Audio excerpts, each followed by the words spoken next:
Seigneur, je te confie ma bouche et je te demande que ce qui va en sortir te glorifie, Seigneur. C'est une prière que je devais faire parce que le titre du message, c'est comment glorifier Dieu, honorer Dieu par nos paroles. Donc je ne pouvais pas faire autrement que de demander ça au Seigneur. Pour revenir à Cyril Cerdan, hier aussi, il a dit qu'un savant japonais avait constaté que les molécules d'eau gardaient la mémoire des paroles que l'on prononce. Donc il a parlé du riz.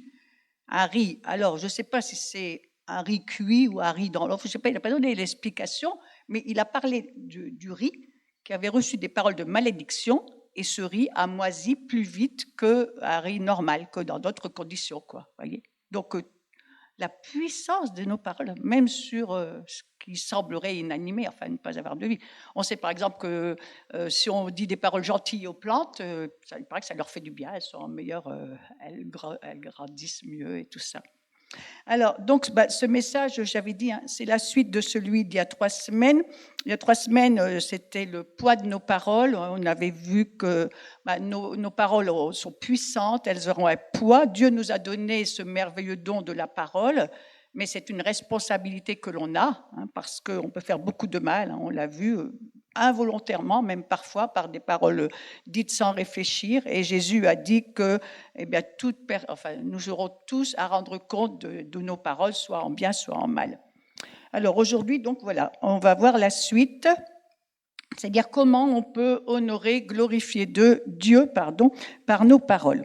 Dans 1 Corinthiens 10, 31, je ne crois pas que je l'ai donné là pour le projeter, Dieu dit « Quoi que vous fassiez, en action ou en parole, faites tout pour la gloire de Dieu. » Donc Dieu nous appelle à le glorifier par nos paroles. Derek Prince nous dit que Dieu nous a donné notre langue justement pour le glorifier. C'est le but de ce don de la parole avant toute chose. On va voir rapidement des versets. On a vu la fois dernière dans les Proverbes beaucoup de versets qui parlaient justement des paroles des insensés, des sots, des méchants. Et en fait, souvent, ces proverbes allaient par deux. Ou alors c'était la moitié d'un verset et l'autre moitié. Donc c'était des doubles versets qui opposaient justement les paroles des méchantes et les paroles... Alors, ces paroles, comment Dieu appelle-t-il justement ceux qui bénissent par leurs paroles? On a plusieurs versets ici. Proverbe 10, 11. Je vais donner, je crois. Voilà. La bouche du juste est une source de vie, mais la violence couvre la bouche des méchants. Vous voyez, souvent il y a une opposition. Donc la bouche du juste est une source de vie. Proverbe 1, 3.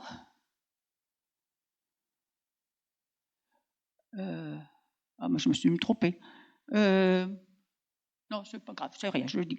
Sur les lèvres des gens intelligents se trouve la sagesse. Proverbe 12, 18. Tel qui parle les gens, la langue des sages apporte la guérison. Je ne m'occupe pas d'autres parties, on en a parlé la fois dernière. La langue des sages apporte la guérison. Proverbe 16, 24. Les paroles agréables sont un rayon de miel, douces pour l'âme et salutaires pour le corps. On a aussi, je ne l'ai pas donné à projeter, Proverbe 10, 19. Celui qui contrôle sa langue est sage. Ecclésiaste 10, 12. Les paroles des sages sont pleines de grâce. Donc, vous voyez, la Bible appelle les personnes qui bénissent par leurs paroles des intelligents, des justes, des sages.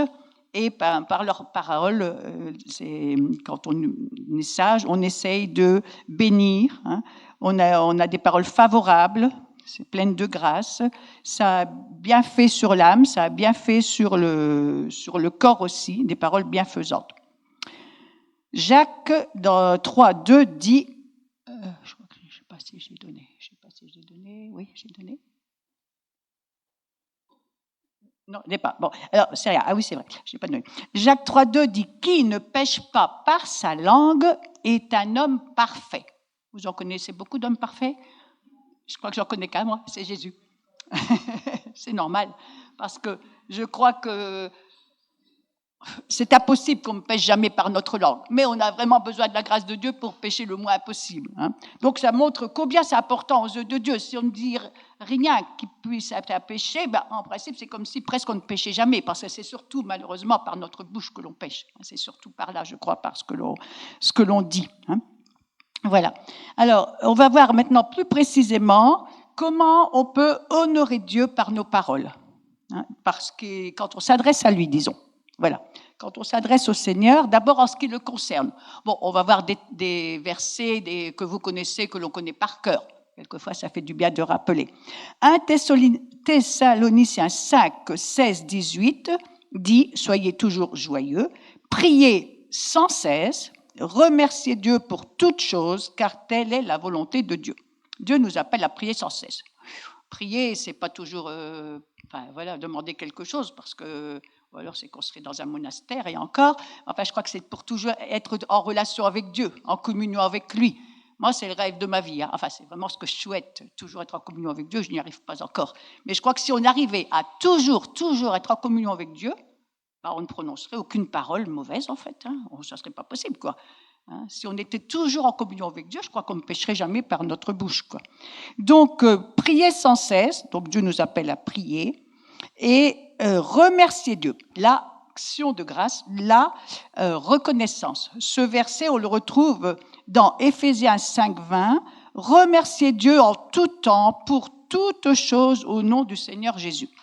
Remercier pour toutes choses. Ça me fait toujours penser, ça, à des livres que nous avons lus au début de notre conversion, que vous connaissez, les livres de Merla Carothers. De la puissance de la louange, de la prison, puissance de la louange, de la prison à la louange. Et dans ce livre, il donnait plein d'exemples de personnes qui, au sein d'une épreuve, avaient remercié Dieu. Ça, c'était le premier livre. Et après, le deuxième livre, Puissance de la louange, c'était les témoignages. Je trouvais que c'était merveilleux, quoi. Merveilleux. Par exemple, il était aumônier. Merla Carothers était aumônier, et c'était la guerre du Vietnam, je pense. Il y avait des soldats qui recevaient des lettres de leur épouse comme quoi elle demandait le divorce. Alors lui disait, écoute, tu vas remercier Dieu parce qu'il est en contrôle, parce qu'il peut agir. Puis il recevait une lettre comme quoi l'épouse avait renoncé à divorcer. Il y avait des exemples, vraiment plusieurs exemples comme ça. Une dame, par exemple, qui se plaignait de ce que sa fille dansait dans des boîtes de nuit, enfin bon. Et un jour, donc cette dame rencontre Merla Carothers, qui lui dit de remercier le Seigneur, c'est parce qu'il a un plan. Et suite à ça, le Seigneur touche un chrétien et lui dit, tu vas aller dire à cette femme que je l'aime. Donc il va s'exécuter, s'il ne la connaît pas. Et suite à ça, cette jeune fille va changer de vie et tout ça, quoi. Un couple, je n'avais pas prévu, mais j'aime bien parler de ces choses-là. Un couple qui avait une fille qui était dans un asile psychiatrique. Même chose, quand il rencontre Merla Carothers, qui dit qu'il faut remercier Dieu, c'est un peu difficile. Bon, ils le font. Et le lendemain, un coup de fil de l'asile, dans une maison, un asile, c'est pas bien de dire ça, quoi.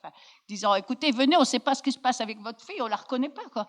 En fait, elle était guérie, elle s'est mariée. C'était merveilleux, quoi. Et c'est vrai que si on arrive à remercier Dieu au sein de l'épreuve, parce qu'on sait qu'il est là, parce qu'il l'a permis, parce que rien ne peut nous arriver sans que Dieu le permette, après ça lui donne toute la liberté de changer le mal en bien. C'est Romains 8, 28, quoi.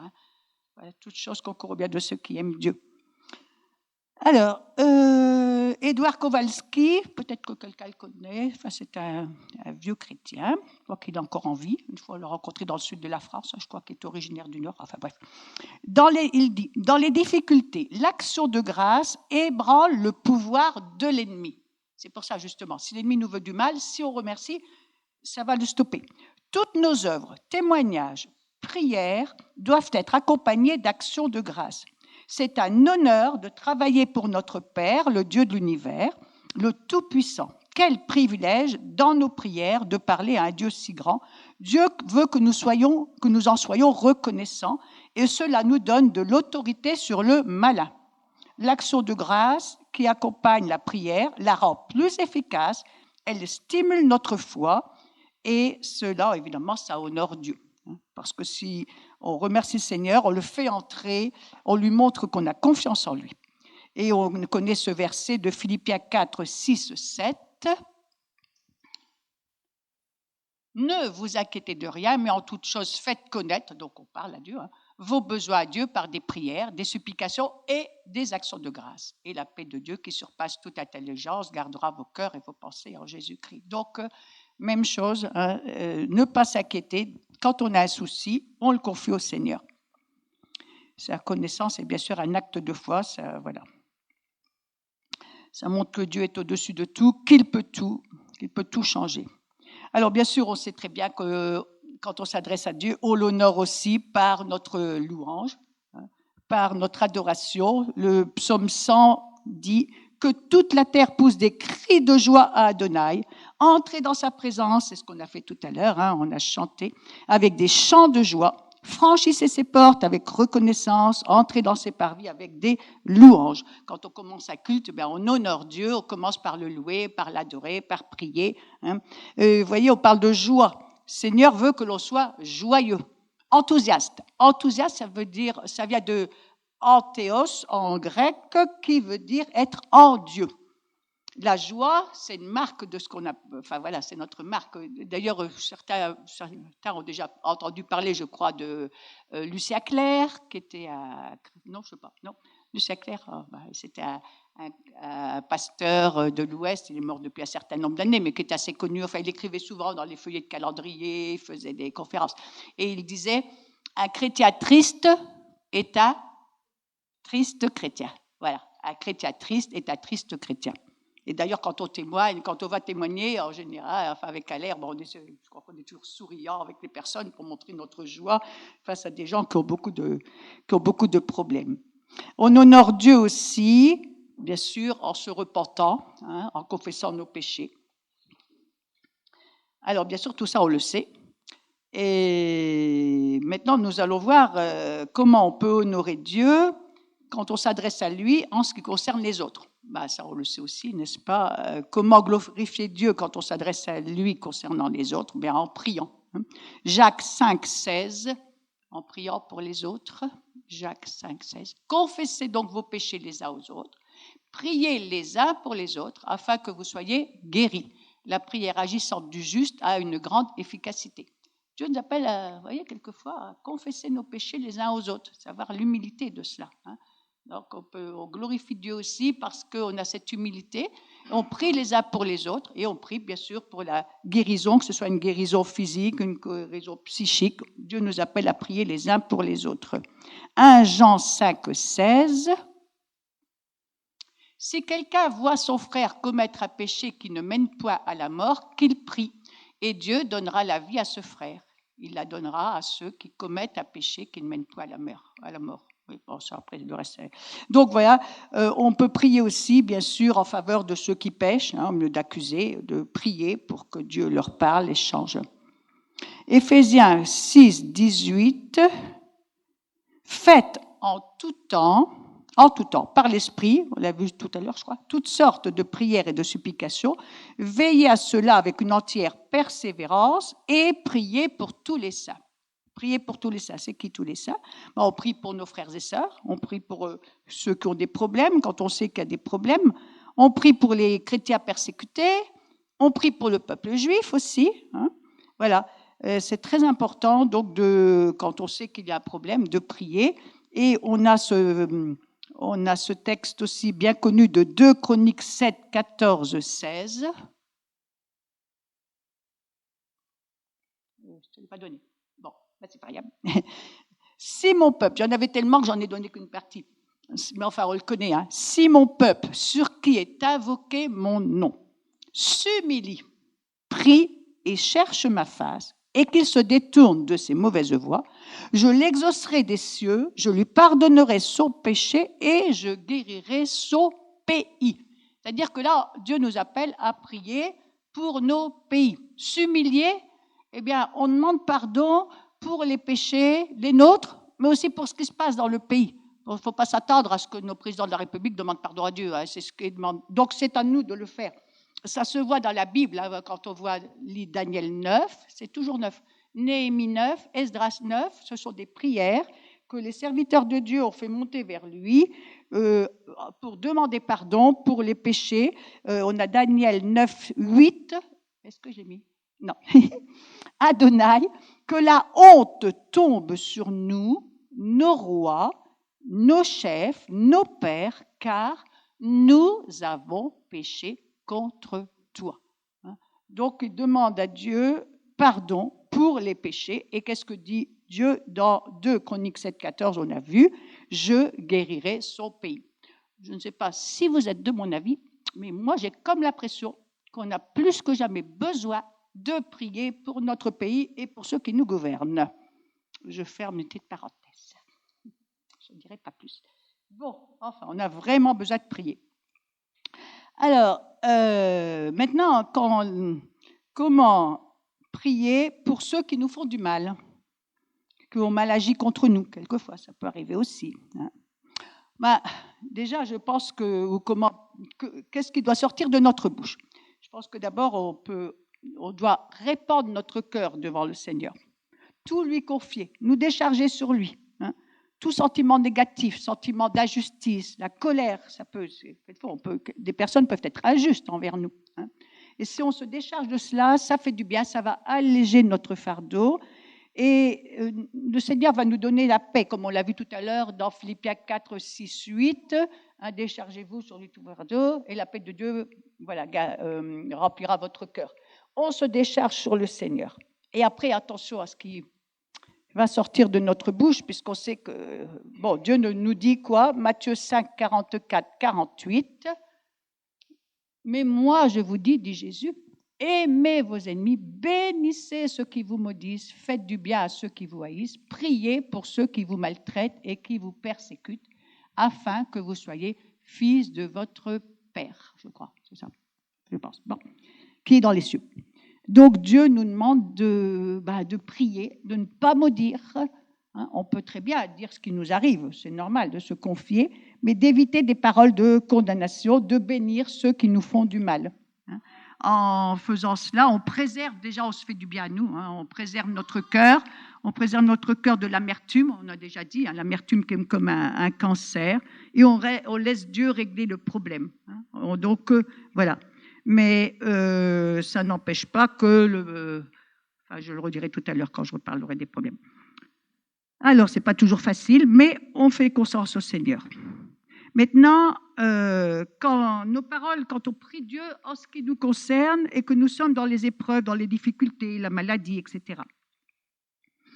Eh bien, une des façons importantes de glorifier Dieu, bien sûr, c'est de tout lui livrer, de tout lui confier, mais c'est aussi de proclamer ses promesses. Proclamer les promesses de Dieu. Il y en a tellement.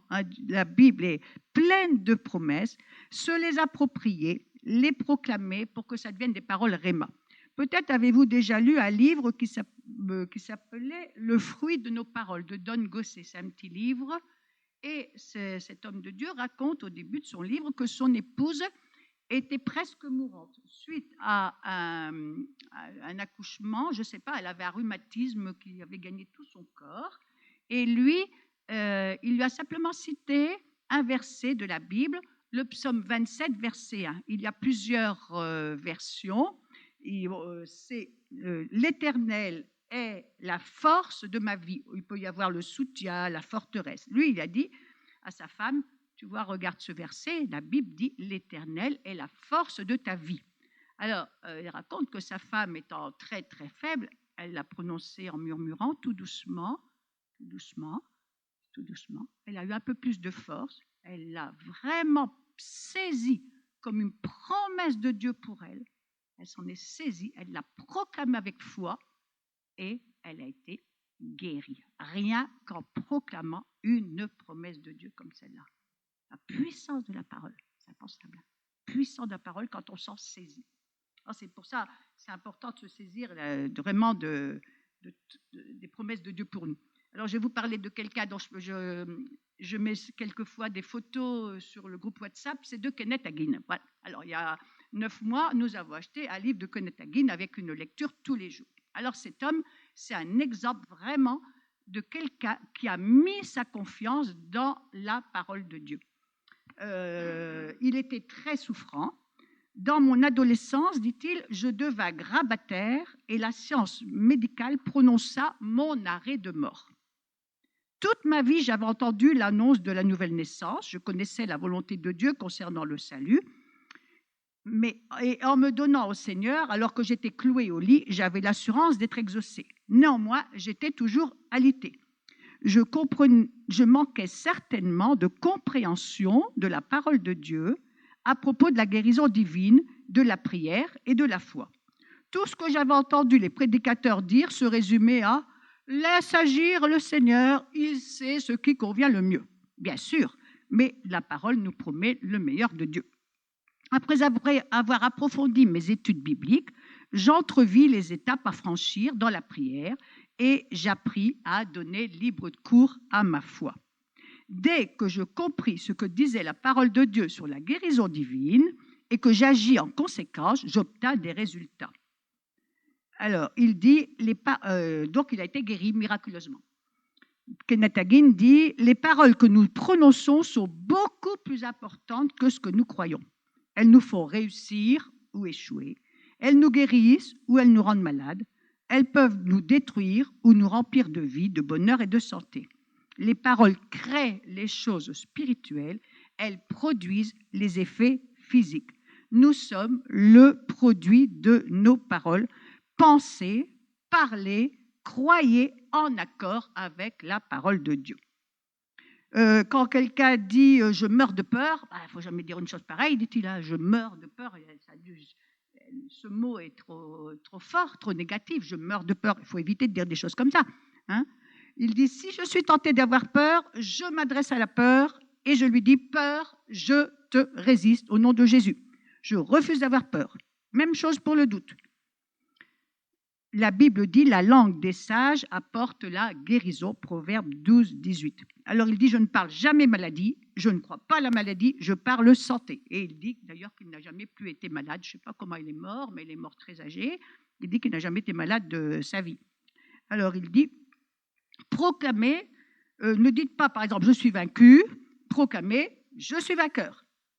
Votre déclaration conforme à la parole de Dieu l'amènera à la réalité. Ce qu'on prononce va amener les choses à la réalité. Tôt ou tard, vous deviendrez ce que vous proclamez. Si vos déclarations s'alignent sur la parole de Dieu, aucun problème ne vous effraiera. Ça ne veut pas dire que l'on n'aura pas de problème, mais on n'aura pas peur, disons. Aucun problème ne vous effraiera, aucune maladie ne vous épouvantera, aucune situation ne vous terrifiera. Vous affronterez la vie sans crainte et en vainqueur. En toute chose, c'est la verset, je suis plus que vainqueur par celui qui me fortifie. Je vais encore dire quelques paroles de Kenneth Hagin. Certains sont délivrés de la cigarette, de l'alcool, mais je préférerais que les chrétiens soient libérés du pire des péchés. Je n'aurais pas cru que c'était vraiment, si c'est un péché, mais enfin, je trouve qu'à mes yeux, il y en a des plus graves. Mais enfin, donc, en tant que chrétien, l'inquiétude. L'inquiétude finira par vous tuer. Il y a plus de malades dans les hôpitaux psychiatriques, de morts prématurées à cause de l'inquiétude que de n'importe quel autre phénomène. Dans ce monde, il y a des épreuves, mais celui qui vit en moi est plus puissant que les épreuves de ce monde. Il dit aussi, il ne suffit pas de croire pour recevoir la bénédiction de Dieu. Vous ne serez pas guéris uniquement parce que vous croyez. Vos prières ne seront pas exaucées simplement parce que vous avez la foi. Alors, Marc 11, 23, c'est mis, je crois. Hein? Je vous le dis, si quelqu'un dit à cette montagne, ôte-toi de là et jette-toi dans la mer, et s'il ne doute point en son cœur, mais croit que ce qu'il dit arrive, il le verra s'accomplir. Donc, la foi seule ne suffit pas pour obtenir quelque chose, il faut le dire, le proclamer en accord avec la parole de Dieu. Parce qu'en même temps, quand on dit, l'ennemi entend, il voit qu'on prend position. Et ça, c'est important. On a vu tout à l'heure, nos paroles pouvaient arrêter l'ennemi. Voilà. Proverbe 18, 21, la vie et la mort sont au pouvoir de la langue. On l'a déjà cité plusieurs fois ou la fois dernière. Donc, la foi s'exprime toujours par des paroles, des déclarations de la bouche, en accord bien sûr avec la parole de Dieu. Voilà. Donc, maintenant, on vient de voir, c'est peut-être pas exhaustif, hein, il y a peut-être d'autres manières de glorifier Dieu quand on s'adresse à lui, bien sûr. Hein. Maintenant, on va le voir dans nos relations, comment on peut glorifier Dieu dans nos relations avec les autres. Alors, on va reprendre un petit peu les points qu'on avait vus la fois dernière, dans différentes situations. Par exemple, on a vu la fois dernière que l'on pouvait blesser si on parlait trop vite, sans réfléchir. Quelquefois, on a dit, une parole, on ne peut pas la rattraper. Donc, c'est vrai que c'est important, avec l'aide de Dieu, d'essayer de réfléchir avant de parler. Et quelquefois aussi, la meilleure façon de glorifier Dieu, c'est qu'il ne sorte rien de notre bouche, c'est de se taire. C'est quelquefois plus important. Les amis de Job, pendant plusieurs jours, je trouve quand même que c'était pas mal. Moi, je n'aurais pas su faire ça. Ils sont restés quand même 7 jours et 7 nuits sans rien dire à côté de lui. Je trouvais que c'était quand même pas mal. Mais bon, ça aurait été un défi pour moi. Oh là là, mon Dieu. Alors, il se tare assis à terre auprès de lui 7 jours et 7 nuits, et nul d'entre eux ne lui dit rien parce qu'il voyait que sa douleur était très grande. Mais après, ils n'ont pas pu s'empêcher. Mais au mieux d'essayer de le comprendre, ils l'ont accusé. C'est ça le problème. C'est pas qu'ils ont dit mon pauvre Job, tout ça, et ils l'ont accusé. Alors, quelqu'un a dit, un sage a dit, bienheureux, ça faut que je le retienne, bienheureux, celui qui n'a rien à dire et qui ne cède pas à la tentation de parler. La Bible dit que nous devrions être prompts à écouter, mais lents à parler, et Salomon d'ajouter, même les imbéciles paraissent sages lorsqu'ils se taisent. Donc la sagesse, c'est justement quelquefois d'éviter de parler pour ne pas dire n'importe quoi. Proverbe 15, 18 dit « L'esprit des justes réfléchit avant de parler ». Donc, essayons avec l'aide du Seigneur, quand les choses sont délicates, quand on risque de dire des choses qu'il ne faut pas, même involontairement, de réfléchir. Bien sûr, on le sait que Dieu nous invite aussi à bénir, à encourager, au contraire des paroles négatives. Proverbe 15, 23, les gens prennent plaisir à tout ce qu'ils disent. Eh oui, quand on bavarde, on parle. Mais combien est bonne une parole dite à propos? Et j'ai souvent raconté, quelquefois à mes élèves, je crois aussi, je ne sais plus, l'histoire, je crois que c'est une histoire vraie, d'une petite fille. Une petite fille qui allait à l'école avec des mains sales. Elle n'était sans doute pas responsable, était sans doute ses parents ne s'occupaient peut-être pas d'elle. Et la maîtresse, un jour lui a dit « Oh, que tes mains sont mignonnes, qu'elles sont mignonnes tes jolies petites mains. Tu sais, elles seraient encore plus jolies si elles étaient propres. » Et bien, suite à ça, désormais, dorénavant, la petite fille est venue à l'école avec des mains propres. Si la maîtresse avait dit « Oh là là, vous vous rendez compte », avait abaissé la petite fille alors qu'elle n'était certainement pas responsable, cette petite fille a tellement été encouragée que la maîtresse lui dise que ses mains étaient propres, qu'elles étaient jolies, que, elle est venue avec des mains propres à l'école.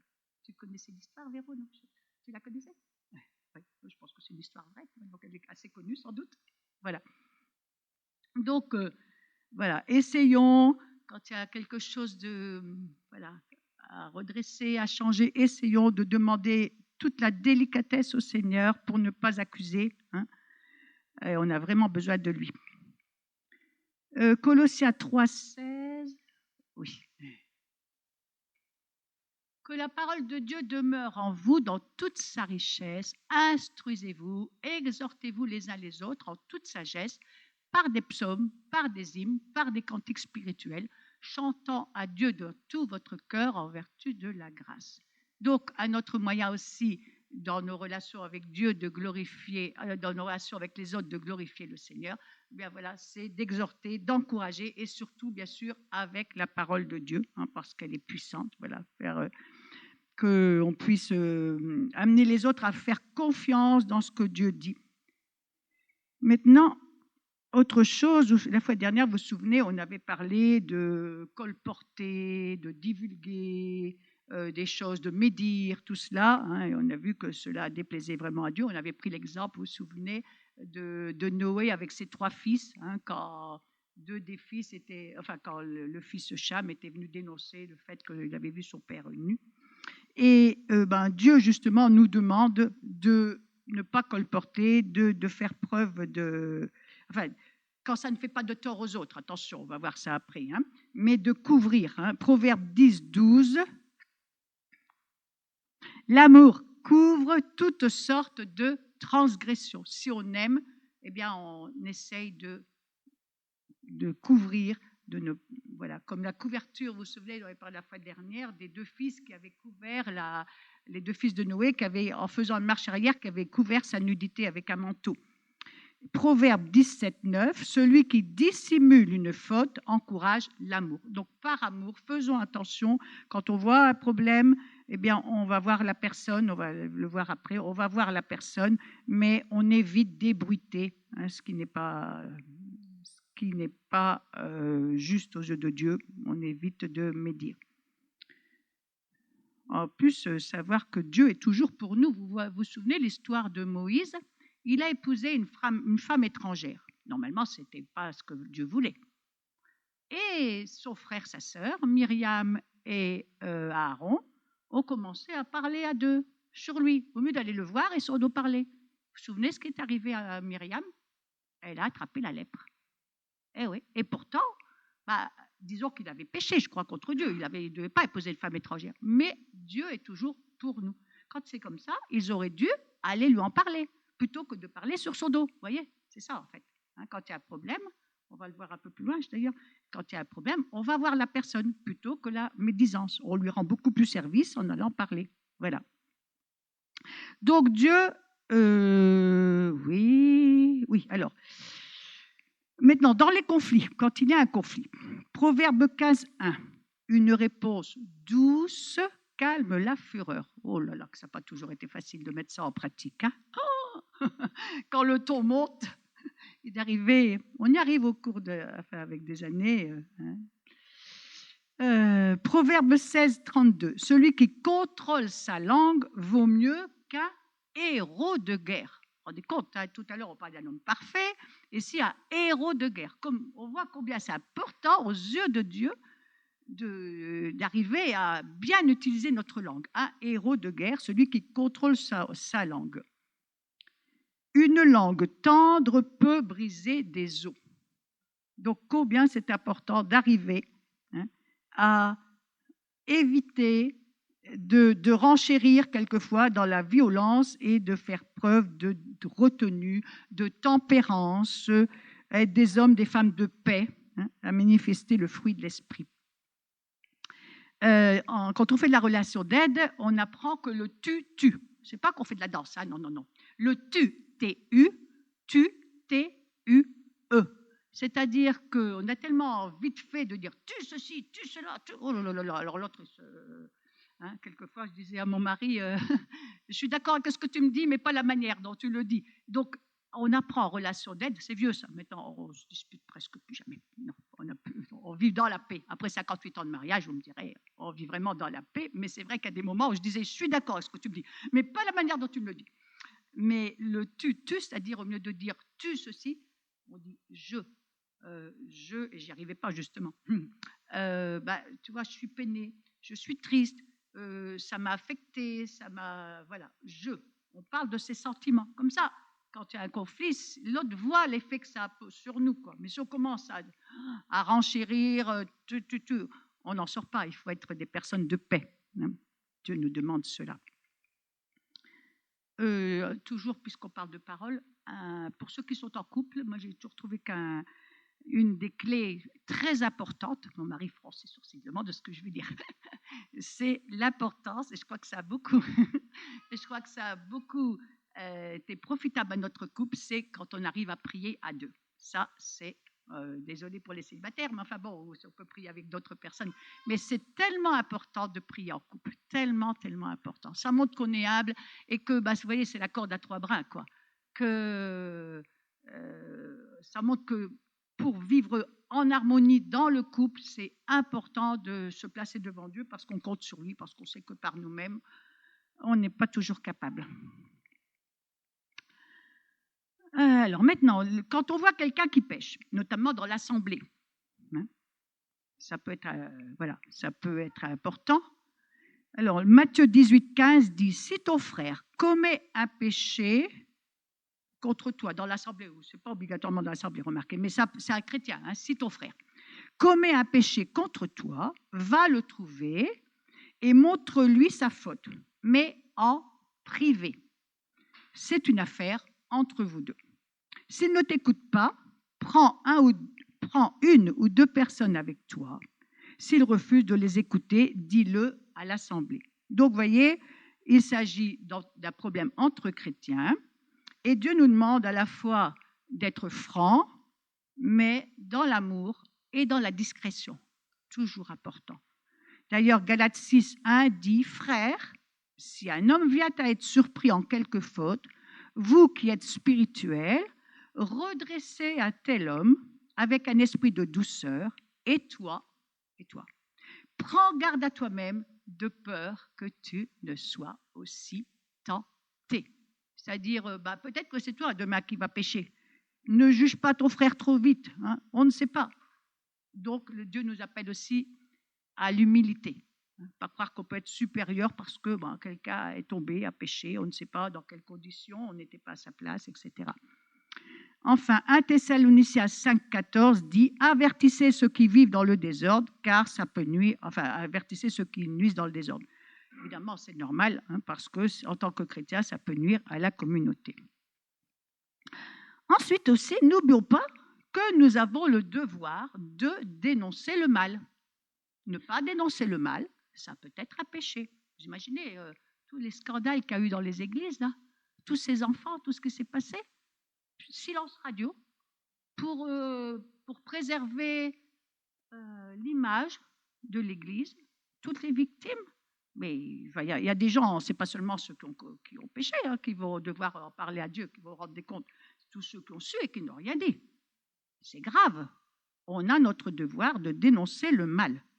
Le silence, eh bien, c'est un péché dans ce cas-là. Einstein disait à fort juste titre, le monde est dangereux à vivre. Non pas tant à cause de ceux qui font le mal qu'à cause de ceux qui regardent et qui laissent faire. Face au mal, personne ne pourra se justifier en affirmant « je n'ai rien dit » précisément parce que c'est en ne disant rien que l'on devient complice.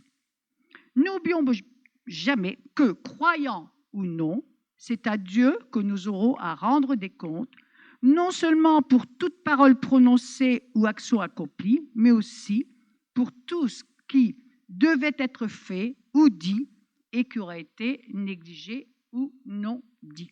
Donc, on peut pécher aussi, si on voit des choses qui ne sont pas normales, en ne les dénonçant pas. Surtout, c'est des victimes innocentes qui ne peuvent pas elles-mêmes se défendre. On arrive bientôt à la fin. Alors, encore d'autres moyens d'honorer Dieu par nos paroles, c'est en respectant ce que nous avons dit. Je ne sais pas la fois dernière, mais nous avons vu que c'était tellement important de faire un vœu, de respecter les vœux qu'on faisait à Dieu. Vous vous souvenez, on avait vu l'exemple, ou les paroles qu'on avait prononcées. Par exemple, Isaac, qui n'a pas pu annuler la bénédiction qu'il avait donnée à Jacob alors qu'il avait été roulé. Quand on prononce des paroles devant Dieu, quand on fait des vœux, l'importance de respecter ce que l'on dit et de même aussi l'importance envers les autres de tenir nos engagements. Je vais faire ça, puis si on ne le fait pas, devant Dieu, c'est un péché. Ou alors, il faut expliquer, il faut se remettre d'accord. Voilà. Honorer Dieu aussi en étant toujours vrai. Ne pas dire ce qu'on ne pense pas. Quelquefois, on dit des choses qu'on ne pense pas par politesse. Kenneth Hagin dit, quand je rencontre quelqu'un, je ne dis jamais « je suis ravi de vous rencontrer » si ce n'est pas la vérité. Je trouverai une formule, dit-il. Je ne dirai pas ça si ce n'est pas vrai. Parce que dit-il, si je veux que ma parole, justement, elle ait un poids, ben, je dois toujours dire la vérité. Je ne dois jamais utiliser ma bouche pour dire des choses que je ne pense pas. Ça va bien. Et puis, bien sûr, on honore Dieu en racontant ce qu'il en fait pour nous, autour de nous, et en allant témoigner, n'est-ce pas, David, quand on va à l'évangélisation, évidemment que nous honore Dieu en témoignant, bien, Simon, voilà, on honore Dieu aussi par notre témoignage. Bon, il y a peut-être d'autres choses à laquelle je n'ai pas pensé. Vous pourrez venir si vous voulez penser à autre chose, parce qu'il y a beaucoup de choses. Voilà. Alors, si nous résumons tout cela, disons qu'on peut honorer Dieu par nos paroles, soit en le louant, en l'adorant, en étant reconnaissant, par notre confiance en lui, en croyant ses paroles, ses promesses, en les proclamant avec confiance, avec foi, en priant les uns pour les autres, pour ceux qui souffrent, etc., pour ceux qui nous gouvernent, en faisant preuve, bien sûr, de douceur, de bienveillance dans nos paroles, en essayant aussi, bien sûr, d'obéir à sa parole dans nos relations avec les autres, d'éviter des paroles méchantes, négatives, en témoignant, etc. Mais bon, si on voit tout ça, on se dit que, on voudrait bien y arriver, mais que par nous-mêmes, on sait très bien qu'on ne peut pas toujours arriver, par tout ce qui va sortir de notre bouche, on ne peut pas arriver toujours à honorer et à glorifier le Seigneur. Mais il y a quand même ce verset qui dit « Je puis tout par Christ qui me fortifie ». Donc avec lui, ça doit être possible que nos paroles le glorifient. Dieu nous a fait un don merveilleux, la parole, c'est un don merveilleux, un merveilleux cadeau. Mais bien sûr, il faut faire attention parce que ce don, tout ce que Dieu nous a donné, l'ennemi veut le pervertir. Et oui, le but de l'ennemi, c'est d'utiliser notre bouche justement pour faire du mal. Donc, confions notre bouche au Seigneur chaque jour, consacrons-lui notre bouche chaque jour, afin qu'il n'en sorte que des paroles que lui peut approuver. Le psaume 51, 17, je crois que c'est bien. Les sacrifices qui sont agréable à Dieu, c'est un esprit. J'ai encore dû me tromper dans mes références alors. Seigneur, ouvre mes lèvres et ma bouche proclamera ta louange. Tous les jours dire ça au Seigneur. Seigneur, déjà pour le louer, ouvre mes lèvres et ma bouche proclamera ta louange. Psaume 141, 3. Peut-être que là, je ne me suis pas trop trompée. Ah oui, voilà. Et ça, c'est vrai que c'était une prière de David. Éternel, mets une garde à ma bouche, veille sur la porte de mes lèvres. Ça montre, tu vois, il faut que tu veilles parce que par moi-même, j'ai bien peur qu'il puisse en sortir des choses que tu ne vas pas approuver. Je vais prier. Je prie pour ça. Seigneur, voilà, nous avons conscience, Seigneur, que nos paroles sont puissantes, qu'elles peuvent faire du bien, mais elles peuvent aussi faire du mal. Elles peuvent t'attrister, elles peuvent t'honorer, elles peuvent te réjouir. Et par nous-mêmes, Seigneur, nous ne pouvons pas toujours bien utiliser notre langue et c'est pourquoi nous avons vraiment, vraiment besoin de toi, précieux Saint-Esprit.